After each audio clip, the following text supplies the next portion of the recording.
আজ হচ্ছে শ্রাবণ মাসের প্রথম সোমবার। এখন দেখি যে সবাই সবুজ চুড়ি পরে। হ্যাঁ, একটা ভাইরাল হয়ে গেছে জিনিসটা, ওটা হয়ে আসছে আগের বছর থেকে, কি তার আগের বছর থেকে। আগের বছরটা একটু বেশি দেখলাম, এবছর তো প্রত্যেকটা বাচ্চা মেয়ে, মানে আমি আজকে রাস্তায় এলাম দেখতে পাচ্ছি ক্লাস 5, 6, 7 এরকম টাইপেরই পড়ে, ছোট ছোট মেয়েরা সব দেখছি সবুজ চুড়ি পরে ঘুরছে।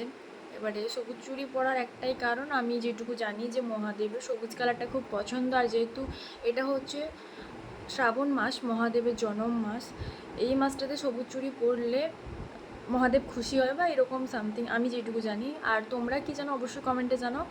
আর মানে শ্রাবণ মাসের সোমবার, প্রথম সোমবারের ভেতরে যদি নিজের প্রিয় মানুষ বা নিজের হাজবেন্ড, যাদের বিয়ে হয়ে গেছে, যাদের হাজবেন্ড বা যাদের বয়ফ্রেন্ড আছে, মানে বা বিয়ে হবে এরকম একটা ব্যাপার আছে, প্রিয় মানুষ যদি সবুজ কালারের চুড়ি গিফট দেয় তাহলে ওটা অনেক ভালো হয় শুনেছি। বাট আমার তো বয়ফ্রেন্ডই নেই, আমাকে কে গিফট দেবে? আমার হাত ফাঁকা। এবার আমার হাতে কি হবে তোমরাই বলো। আমার হাতটা কি চুড়ি পরবে না কোনোদিন? আগের বছরও পরেনি, তার আগের বছরও পরেনি, এবছরও ফাঁকা।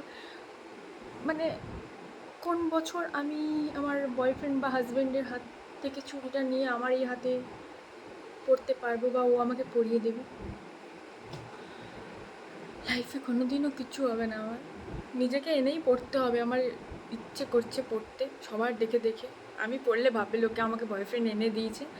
আমি ভাবছি দোকানে যাব, কিনে পরবো, কারণ আমার ইচ্ছে করছে। বয়ফ্রেন্ড নেই তো কিনে দেবে না তো কী করবো? আমাকে নিজেকেই কিনতে হবে। বলো, তোমরাই বলো।